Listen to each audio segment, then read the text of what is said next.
प्रिय विद्यार्थियों, जैसा कि श्रम निकेतन परिवार का उद्देश्य स्वयं जागरूक रहना व लोगों को भी जागरूक करना है, अतः आज हम इस वीडियो के माध्यम से ऐसे ही एक महत्वपूर्ण विषय पर बात करने वाले हैं।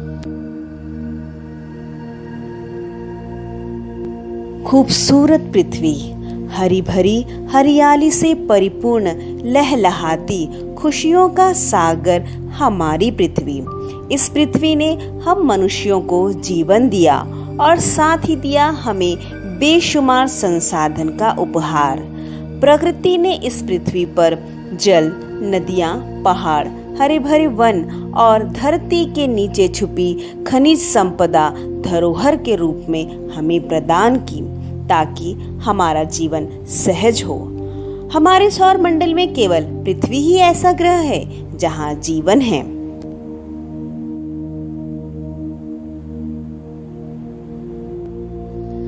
परंतु हम मनुष्यों की लालच और लापरवाही ने न केवल दूसरे जीव प्रजातियों के लिए बल्कि खुद अपने लिए व संपूर्ण धरती के लिए कई संकट पैदा किए। अपनी सुविधाओं के लिए कई ऐसी चीजों का निर्माण किया जिससे पृथ्वी पर बढ़ने लगा प्रदूषण, विभिन्न प्रकार का प्रदूषण।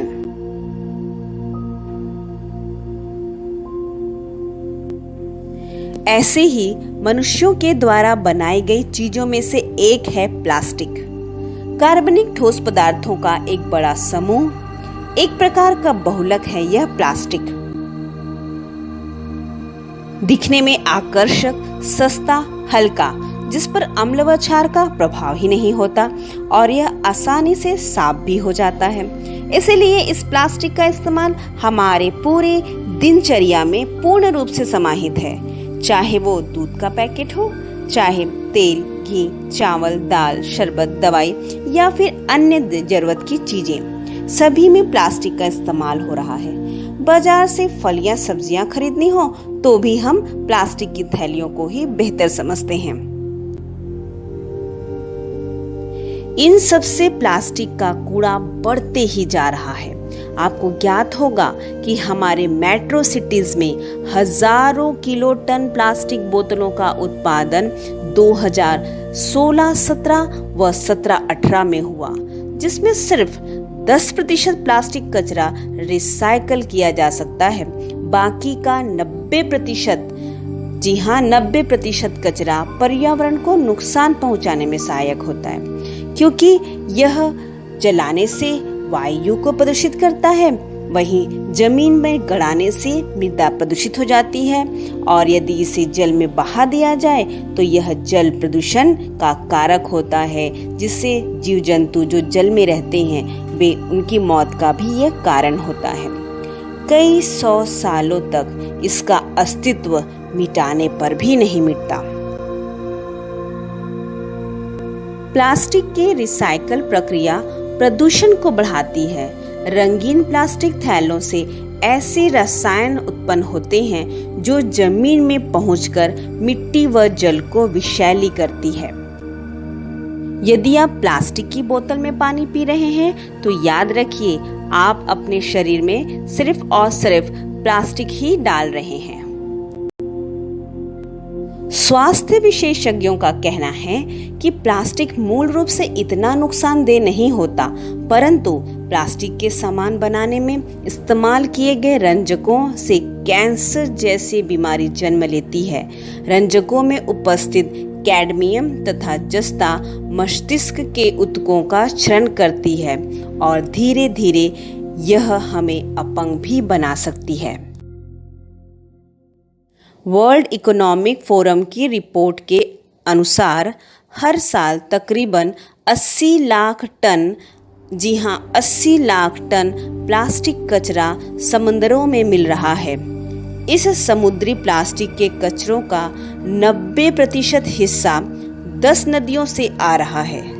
ताज्जुब की बात यह है कि इसमें से 8 हमारे एशिया की ही नदियां हैं।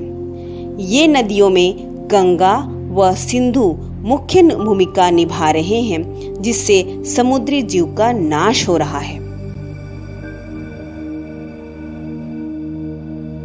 इन सब से निजात पाने के लिए सरकार द्वारा कई अभियान चलाए गए ताकि इस प्लास्टिक पर रोक हो और हमारी पृथ्वी व प्रकृति को हम बचा सके।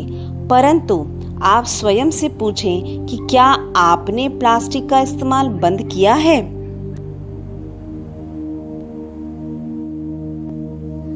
क्या सिर्फ आर्थिक और शारीरिक दंड से बचने के लिए ही हम इस प्लास्टिक के इस्तेमाल को बंद कर रहे हैं? आखिर कब तक सरकार आपकी और मेरी रक्षा करते रहेगी? मेरे इस वीडियो बनाने का मकसद ही यही है। आज वास्तव में हम सभी में लाना होगा एक महत्वपूर्ण बदलाव, स्वयं में बदलाव। हमें तन मन धन से संकल्प लेना होगा कि हम हमारी पृथ्वी, हमारी प्रकृति की पूरे दिल से रक्षा करेंगे। नो प्लास्टिक अभियान में अप्रत्यक्ष प्रत्यक्ष रूप से भागीदार बनकर अपने भविष्य को बचाएंगे।